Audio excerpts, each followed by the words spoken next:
क्या 21 दिन में सिद्ध होती हैं अप्सराएं? क्या माँ बहन और बेटी के रूप में सिद्ध होती हैं अप्सराएं? यदि इतना आसान है साधना करना तो सभी के पास सिद्धि क्यों नहीं है? क्यों मनुष्य को इतनी सारी समस्याओं का सामना करना पड़ रहा है जीवन में? नमस्कार, आपका अद्भुत राजसिक साधनाएं में स्वागत है। आज हम इन्हीं विषयों पे चर्चा करेंगे, साथ ही साथ संपूर्ण अप्सरा साधना पे भी चर्चा करेंगे। और वह साधक जो निशुल्क साधना सामग्री प्राप्त करना चाहते हैं वह इस वीडियो को पूरा अवश्य देखें, जिससे उन्हें ये जानकारी मिल सके कि किस प्रकार से वह निशुल्क साधना सामग्री प्राप्त कर सकते हैं, आश्रम में रहकर साधना कर सकते हैं। पूर्णतः निशुल्क उनका रहना, खाना पीना, आने जाने की भी सुविधा आश्रम द्वारा दी जाएगी। अप्सरा साधना यह एक ऐसी साधना है जिसको कभी ना कभी जीवन में हर एक व्यक्ति की सिद्ध करने की इच्छा ज़रूर उत्पन्न हुई होगी, उसने खोजा भी होगा, लेकिन या तो उसे सही विधि नहीं मिली, या जो विधि सही थी वह उसके अनुकूल नहीं थी, उसकी परिस्थितियों के साथ मेल नहीं खाती थी, या साधक उसे करने में सक्षम नहीं था। उसके अनेक कारण हो सकते हैं, उसमें शारीरिक कारण हो सकता है, मानसिक कारण हो सकता है, आध्यात्मिक कारण हो सकते हैं, या जो उसका दैनिक दिनचर्या है वो उससे मेल नहीं खा रही होगी, ऐसे कारण भी हो सकते हैं। और कई बार तो ऐसा भी पाया गया कि साधक सक्षम है लेकिन आर्थिक कारणों की वजह से वह साधना नहीं कर पा रहा है। यदि आप सिर्फ और सिर्फ आर्थिक कारणों से साधना नहीं कर पा रहे हैं और अन्य कोई भी कारण नहीं है, तो इस वीडियो के माध्यम से आप जान पाएंगे कि आपको साधना करनी कैसे है, क्या लाभ प्राप्त होते हैं आपको साधना से, और आप अपनी आर्थिक समस्याओं से जूझते हुए भी निशुल्क साधना कैसे कर सकते हैं, जिसमें पूर्ण सामग्री आपको संस्था द्वारा प्रदान की जाएगी। वह साधक जो पहली बार संस्था के चैनल से जुड़ रहे हैं उनको यह जानना अत्यंत आवश्यक है कि साधना करने से पूर्व साधना के सभी नियम जान लेना उचित है। इसीलिए साधकों को अधिक खोजना ना पड़े, संस्था द्वारा प्रत्येक वीडियो के डिस्क्रिप्शन बॉक्स में 3 वीडियो पहले से रिकॉर्ड करके रखी गई हैं, जिसमें साधना के समस्त नियम, हवन के समस्त नियम पहले से प्रदान किए गए हैं। और वह साधक जो भी साधना करना चाहते हैं और उन्हें लगता है कि उन्हें नियम नहीं समझ में आ रहे हैं, या उनको नियम में कोई समस्याएं हैं, साधना करने में कोई समस्याएं उत्पन्न हो रही हैं, तो सबसे पहले वो यह 3 वीडियो अवश्य देखें, जिससे उनके नियम संबंधी जितनी भी समस्याएं हैं वह दूर हो जाएंगी और उन्हें कोई भी साधना करने में बड़ी आसानी होगी। अप्सरा तिलोत्तमा साधना, इसके विषय में आज हम चर्चा करने जा रहे हैं। कई लोगों को यह भ्रम भी हो सकता है कि अप्सराएं सिद्ध ही नहीं होती हैं, या कभी ऐसा संभव ही नहीं हो सकता कि कोई भी शक्तियां सिद्ध होती हों। तो देखिए, जैसे कि मैंने बताया, यह एकमात्र भ्रम है, क्योंकि यदि आप इस चीज़ को मानते हैं कि शक्तियां सिद्ध नहीं हो सकती हैं, या भूत प्रेत आदि गंधर्व यक्ष यक्षिणियाँ अप्सराएं उपलब्ध नहीं है प्रकृति में और यह सिद्ध नहीं होती या ये प्रत्यक्ष नहीं होती, तो आपको यह भी मानना पड़ेगा कि भगवान भी नहीं होते हैं। आपको नास्तिक बनना पड़ेगा। इसके पीछे का कारण क्या है कि जिन महर्षियों ने आपको यह जानकारी दी है कि भगवान की पूजा कैसे करें, भगवान कौन होते हैं, भगवानों की क्या क्या कलाएं रही हैं, भगवानों ने क्या क्या चमत्कार किए हैं, ईश्वर की प्राप्ति कैसे करें, जो अनेक मार्ग दिए हैं, यदि आप इस चीज़ को नकारते हैं कि शक्तियां नहीं होती तो आपको ईश्वर को भी नकारना पड़ेगा। आप चेरी पिकिंग नहीं कर सकते कि हम भगवान को तो मानेंगे, लेकिन उन्हीं महर्षियों ने यदि अप्सराओं के विषय में जानकारी दी है तो हम अप्सराओं को नहीं मानेंगे। क्यों? क्योंकि ये हमारी व्यक्तिगत इच्छा है। तो ऐसा नहीं हो सकता। लेकिन जैसे नियम और विधि बदलती गई और लोगों ने आसान चीज़ें चुन ली, उसी प्रकार से इन साधनाओं में भी हुआ कि लोगों ने पूर्ण विधि ना लेते हुए कुछ एक भाग ले लिया विधि का, जिस कारण से आज मनुष्य को साधना करने में इतनी समस्याएं हो रही हैं। लेकिन इस वीडियो के माध्यम से आप यह पूरी तरीके से जान सकेंगे कि साधना विधि क्या है, उसको कैसे पूर्ण करना है, उसमें क्या नियम आदि हैं, उसकी समस्त की जानकारी आपको इस वीडियो के माध्यम से आज प्राप्त होगी। किसी भी साधना को करने के लिए उसका मूल जान लेना अत्यंत आवश्यक है, क्योंकि जब व्यक्ति को उसका मूल पता चल जाता है तो उसके सारे कॉन्सेप्ट क्लियर हो जाते हैं। और एक बार कॉन्सेप्ट क्लियर होने के बाद मनुष्य की गलती की चांसेस बहुत कम होते हैं, मतलब ना बराबर होते हैं। देखिए, किसी भी साधना को करने के लिए अप्सरा साधना एक बहुत बड़ा टॉपिक है। हम लेकिन प्रयास करेंगे इसे कम से कम शब्दों में आपको समझाया जा सके। किसी भी साधना को करने के लिए जो वह ऊर्जा है, उस ऊर्जा के बराबर पहुंचना आवश्यक है। अर्थात यदि हम अप्सरा साधना सिद्ध करना चाह रहे हैं तो जो अप्सराओं की ऊर्जा है, जब तक हमारी शारीरिक ऊर्जा इस भौतिक शरीर में रहते हुए कम से कम उसके आसपास के क्षेत्र तक नहीं पहुंचेगी, तब तक आपको उसका प्रत्यक्षीकरण नहीं होगा। अर्थात यदि आपको उसको प्रत्यक्ष करना है, आपको उसको अपने सामने देखना है, आपको उससे बात करनी है, तो कम से कम उसकी ऊर्जा के आसपास की ऊर्जा तक आपको अपनी शारीरिक ऊर्जा पहुंचानी होगी, तभी यह संभव हो पाएगा। देखिए, जो ऊर्जाएं हैं वो शरीर के अंदर भी कार्य करती हैं और शरीर के बाहर भी कार्य करती हैं, लेकिन इसे विस्तार से समझना बहुत कठिन है। अभी जो नए साधक जुड़ रहे हैं, जो पुराने साधक हैं, उन्हें पता है, क्योंकि मैंने अप्सरा साधना के ऊपर कम से कम विशेष 8 से 10 घंटे का सिर्फ सेशन लिया है, जिसमें मैंने सिर्फ और सिर्फ अप्सरा साधना को ही एक्सप्लेन किया है, उसकी एक एक जानकारी एक्सप्लेन की है। वह साधक जो कोई विशेष जानकारी प्राप्त करना चाहते हैं इसके विषय में, या वह साधक जो निशुल्क साधना सामग्री प्राप्त करना चाहते हैं, निशुल्क साधना करना चाहते हैं, वह टेलीग्राम चैनल से अवश्य जुड़ें। इसका लिंक नीचे डिस्क्रिप्शन बॉक्स में दिया हुआ है। और जैसे ही आप टेलीग्राम चैनल से जुड़ेंगे, वहाँ पे आपको एक पूरा पोस्ट मिल जाएगा जिसमें जानकारी दी हुई है कि किस प्रकार से आप निशुल्क साधना सामग्री प्राप्त कर सकते हैं। देखिए, मेरा सभी साधकों से निवेदन है एक, जब तक आपके अंदर धैर्य नहीं होगा, आप कुछ भी प्राप्त नहीं कर सकते हैं। इसलिए कम से कम लेखनी को पढ़ने का धैर्य अवश्य रखें। जो लेख लिखे गए हैं उनको अवश्य पढ़ें। मैं प्रश्नोत्तरी भी करता हूं टेलीग्राम पे, एक एक साधक के प्रश्न का मैं उत्तर सार्वजनिक रूप से देता हूं, जिससे अन्य साधकों के मन में भी यदि कभी वह प्रश्न आया हो या कभी भविष्य में आ सकता हो तो उसका उत्तर उन्हें मिल सके। तो जितनी भी जानकारियां हैं वह सब की सब आपको टेलीग्राम चैनल के माध्यम से जल्दी मिल जाती हैं, क्योंकि आप ये संभव नहीं होता कि हर एक टॉपिक पे मैं एक वीडियो रिकॉर्ड करके डाल सकूं।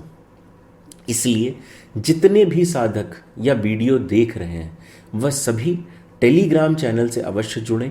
यहाँ से जुड़ने के बाद आपको वह समस्त जानकारियाँ प्राप्त हो जाएंगी। निशुल्क साधना सामग्री कैसे प्राप्त होगी, अन्य कोई भी जो साधनाएं हैं जिनका वीडियो बना के नहीं डाला जा सकता है वह आपको प्राप्त होगा। जितनी भी साधनाएं यूट्यूब पे अपलोड होती हैं, जो उनके मंत्र हैं, वो सब के सब आपको टेलीग्राम चैनल से प्राप्त होते हैं। सार्वजनिक नहीं किया जाता है मंत्र को, लेकिन निशुल्क रूप से टेलीग्राम चैनल पर आपको मंत्र उपलब्ध हो जाएंगे।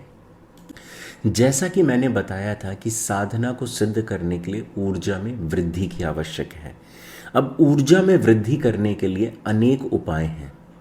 प्रथम जो मंत्र जप है, दूसरा हवन, तीसरा विशेष क्रियाएं जिसके माध्यम से ऊर्जा में वृद्धि होती है। ऊर्जा में वृद्धि यंत्र के माध्यम से भी हो सकती है, स्पर्श के माध्यम से भी हो सकती है, गंध के भी माध्यम से हो सकती है, ध्वनि के माध्यम से हो सकती है। तो अनेक तरीके हैं। अब स्पर्श में जैसे किसी रत्न का स्पर्श आपको लाभ दे सकता है, कोई विशेष माला का स्पर्श आपको लाभ दे सकता है, किसी भी प्रकार का रुद्राक्ष आपको लाभ दे सकता है। तो यह अनेक प्रक्रियाएं हैं जिससे ऊर्जाओं को जल्दी हासिल किया जा सकता है। लेकिन क्या ये सब विशेष प्रक्रियाएं नहीं होंगी तो क्या साधना नहीं होगी? ऐसा नहीं है। समय अधिक लग सकता है लेकिन साधना पूर्ण अवश्य होगी। तो आज हम चर्चा कर रहे हैं तिलोत्तमा साधना के विषय में। तिलोत्तमा के द्वारा जो लाभ प्रदान किए जाते हैं उन्हें समझना आवश्यक है।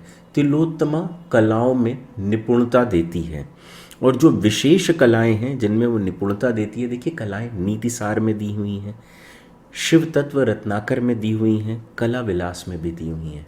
लेकिन जो कलाएं मूलतः जिसमें तिलोत्तमा लाभ देती है वह कुछ इस प्रकार है: नाट्य, नृत्य, एक्टिंग, वाद्य यंत्र, गायन, विचित्र प्रकार के चमत्कार करना, इंद्रजाल, काया परिवर्तन, कूटनीति, धातु का निर्माण एवं उसमें परिवर्तन, किसी की मन की बात जान लेना, युद्ध, मंत्र विद्या, शक्तियों को वशीभूत करना, काम क्रीड़ा आदि आदि। अब नाट्य इसमें सभी प्रकार की नाट्य क्रियाएं सम्मिलित हैं। एक एक को समझा पाना संभव नहीं है, लेकिन साधक इसे कम शब्दों में एक्टिंग के रूप से देख सकते हैं। नृत्य जितनी भी वैदिक नृत्य कलाएं हैं वह जिनसे मनुष्य अपने आप को प्रभावित समझता है, वह गायन, जितने भी प्रकार के गायन हैं उसमें निपुणता है ना। जैसे कोई व्यक्ति अगर नाट्य में डायरेक्शन आदि करना चाहता है उसमें भी निपुणता। विचित्र प्रकार के चमत्कार, जो चमत्कार इंद्रजाल या जादूगरी जो आपने सुने होंगे उस प्रकार के चमत्कार। काया परिवर्तन, यह कला इसमें स्वयं होती है और यह साधक भी धीरे धीरे सीख सकता है, लेकिन इसमें निपुणता मिलती है या नहीं यह साधक के ऊपर निर्भर करता है। कूटनीति अर्थात वह साधक जो राजनीति में अथवा कूटनीति में आगे जाना चाहता है वह भी इसको समझ सकता है। धातु का परिवर्तन एवं निर्माण अर्थात जितनी भी धातु है उनको किसी और में परिवर्तित करना अथवा किसी एक नई धातु का निर्माण करना, मन की बातें जान लेना, किसी को वशीभूत करना, नाना प्रकार की युद्ध कलाएं जिसमें चक्रव्यूह आदि सम्मिलित हैं। मंत्र विद्या अर्थात मनुष्य मंत्र के विज्ञान को बहुत अच्छे से समझता है, मंत्र की ध्वनियों को समझता है कि किस प्रकार की ध्वनि किस मंत्र के लिए उपयोगी है और उससे किस शक्ति का निर्माण होता है। शक्तियों को वशीभूत करना अर्थात जो प्रकृति में शक्तियां हैं उनको कैसे वशीभूत किया जा सकता है। एवं काम क्रीड़ा अर्थात मनुष्य के जीवन में जो अन्य सुख हैं उनकी प्राप्ति कैसे की जा सकती है। काम का अर्थ सिर्फ इतना ही नहीं होता कि सेक्स, काम मतलब जितनी भी प्रकृति में और चीज़ें उपलब्ध हैं जिनकी मनुष्य को इच्छाएं उत्पन्न होती हैं वह भी काम में ही आता है। जो भी इंद्रियाओं को आवश्यक लगता है ना और उनसे लाभ प्राप्त होता है इस भौतिक शरीर को, वह सब काम क्रीड़ा के अंग हैं। अब जो ये लाभ हैं इनका आप जितना विस्तार करते जाएंगे आप उतना बेहतर तरीके से समझ पाएंगे इसके लाभ के अंदर और कौन कौन से अन्य लाभ हैं। लेकिन साधना करने के लिए लाभ की आवश्यकता नहीं है। साधना करने के लिए मनुष्य को पहले तो स्वतंत्र रहने की आवश्यकता है कि स्वतंत्रता से वह साधना कर सके। अब इस साधना को करने के लिए सबसे पहला नियम यह जान लें, वह व्यक्ति जो वैवाहिक है वह यह साधना नहीं कर सकता है। वैवाहिक व्यक्ति को यदि साधना करनी है अप्सरा की तो उसे रंभा, भूषणी, घृताची आदि साधनाएं करनी होंगी। तिलोत्तमा साधना वैवाहिक व्यक्ति के लिए नहीं होती है, ना उनसे यह सिद्ध होती है। बहुत अधिक परिश्रम करने पे भी मैंने यह पाया है, यह साधक का स्वयं का अनुभव है। जयपुर में एक साधक थे, वो वैवाहिक थे, उन्होंने बहुत अधिक परिश्रम किया था इस साधना को सिद्ध करने के लिए, लेकिन उनसे यह साधना सिद्ध नहीं हुई थी।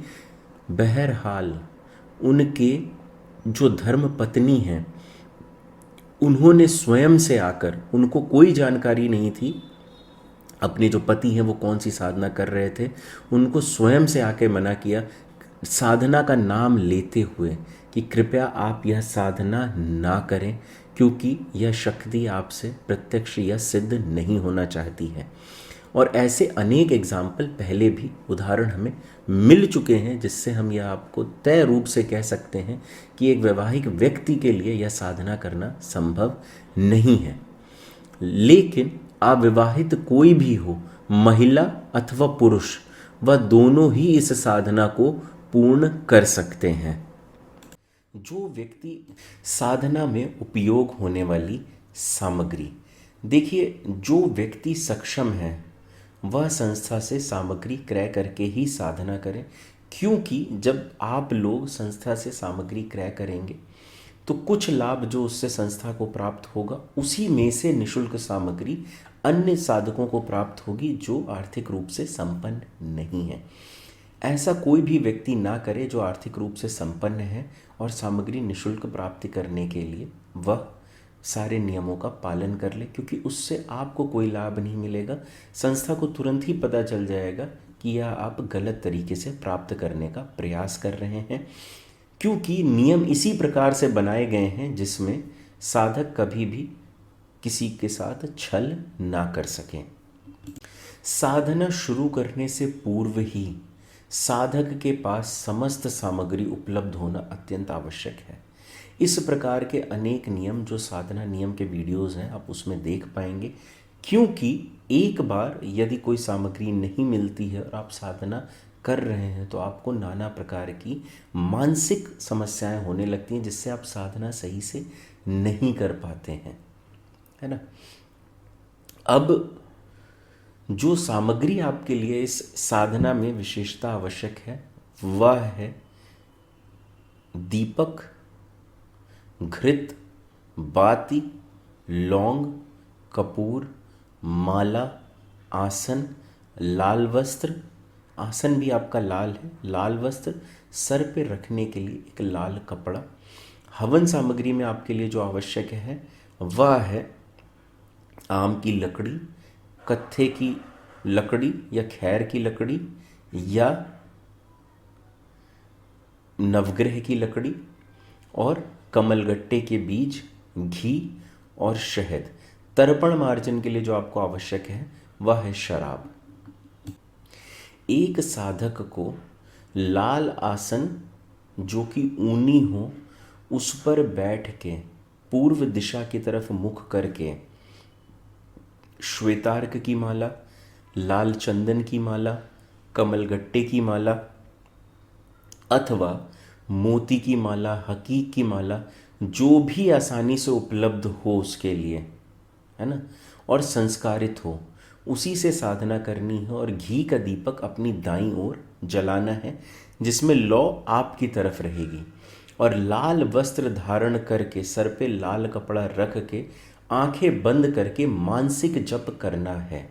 देखिए जो साधना के नियम है उसके लिए आपको जो 3 वीडियो नीचे डिस्क्रिप्शन बॉक्स में दी गई हैं उनको देखना अत्यंत आवश्यक है, क्योंकि 3 वीडियो में सिर्फ साधना के नियम को ही एक्सप्लेन किया गया है और यहाँ प्रत्येक वीडियो में उसको समझाया नहीं जा सकता है। और आप यह चीज़ जान लें, वही 3 वीडियो राजसिक साधना के जो संस्था द्वारा दी जाती हैं उसमें नियम हैं, और कोई भी साधना जो भी आपको संस्था द्वारा करनी है उनमें वही नियम लागू होते हैं। आपको सिर्फ एक बार वह 3 वीडियो देखने आवश्यक हैं। इस प्रकार से आपको प्रतिदिन 21 माला 21 दिनों तक करनी है, और मंत्र का जप सिर्फ और सिर्फ मानसिक होगा, अन्य कोई और प्रकार से मंत्र जप नहीं होंगे। 21 दिन पूर्व होने के बाद आपको 22वें से लेके 27वें दिन के बीच में हवन करना ही करना है। इसमें क्या है, आपका जो हवन की लकड़ी है वह आम की होगी और उसमें कत्थे की लकड़ी या नवग्रह की लकड़ी होगी, और जो हवन सामग्री होगी वह कमलगट्टे के बीज होंगे, घी होगा और घी का 4 गुना शहद होगा। और आपको दशांश हवन करना है। दशांश हवन कैसे होता है, तर्पण मार्जन कैसे होता है, यह साधना नियम के वीडियो में दिया गया है, आप उसे अवश्य देखें। साधना काल में आपको मंत्र जप पूर्ण करने के बाद प्रति दिवस 3 मिनट ध्यान करना है। अर्थात जैसे ही आपका जप पूर्ण हो जाए उसके बाद आंखें बंद करें और 3 मिनट वहीं पे बैठे रहें।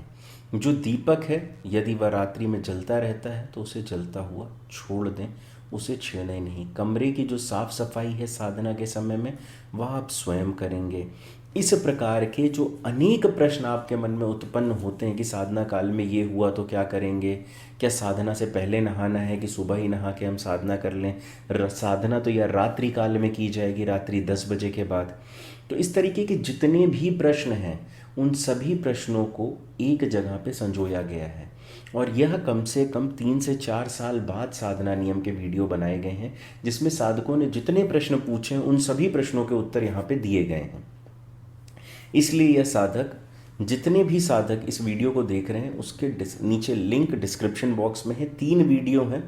आप उसको चाहें तो उसकी स्पीड 2x करके भी देख सकते हैं। आपको ज़्यादा से ज़्यादा आधा घंटा लगेगा पूरा वीडियो देखने में, और एक बार देखने के बाद आपको कभी भी कोई भी साधना करने में जो संस्था द्वारा दी जा रही है राजसिक साधनाएं अथवा तामसिक साधना, किसी में भी कोई समस्या नहीं आएगी।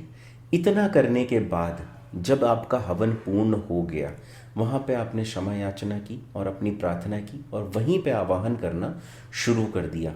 यहाँ तक जो आपकी ऊर्जा का कुछ भाग जहाँ से निर्माण होना है वहाँ तक का हो चुका है।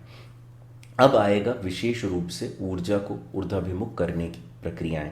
जो क्रियाएं सीखने के लिए आपको टेलीग्राम चैनल ज्वाइन करना पड़ेगा, वहाँ पर यह क्रियाएं निःशुल्क रूप से उपलब्ध हैं, जिन्हें आप देखकर सीख सकते हैं। क्योंकि एक एक क्रिया को सिखाना यहाँ पे संभव नहीं है, एक एक क्रिया में अनेक अनेक क्रियाएं सम्मिलित होती हैं, और इसको करने के बाद एक निर्धारित समय काल में साधक वह अनुभव करता है कि किस प्रकार से जो शरीर है अप्सरा का वो निर्माण होता है, पहले कैसे धुलधुला होता है, कैसे वह धीरे धीरे पूर्ण शरीर को प्राप्त करता है, कैसे 3 तत्वों का शरीर जल और पृथ्वी तत्व मिलने के बाद एक साकार शरीर में परिवर्तित होता है, और क्या क्या उसके नियम होते हैं। बहुत अधिक जानकारी यहाँ पर देना अब संभव नहीं है, वीडियो काफ़ी लंबा हो चुका है, लेकिन आप पूरी जानकारी के लिए टेलीग्राम चैनल अवश्य ज्वाइन करें। लिंक नीचे डिस्क्रिप्शन बॉक्स में दिया गया है। वह साधक जो निःशुल्क सामग्री प्राप्त करना चाहते हैं वह भी टेलीग्राम चैनल ज्वाइन करके जो एक पोस्ट है उसको पढ़कर यह जान सकते हैं कि निःशुल्क सामग्री प्राप्त करने के लिए क्या नियम है, और संस्था में संपर्क करने का भी यही एक माध्यम है, टेलीग्राम चैनल। इसलिए आप सभी टेलीग्राम चैनल अवश्य ज्वाइन करें। मैं आप सभी का तंत्र जगत में स्वागत करता हूँ। नमस्कार एवं धन्यवाद।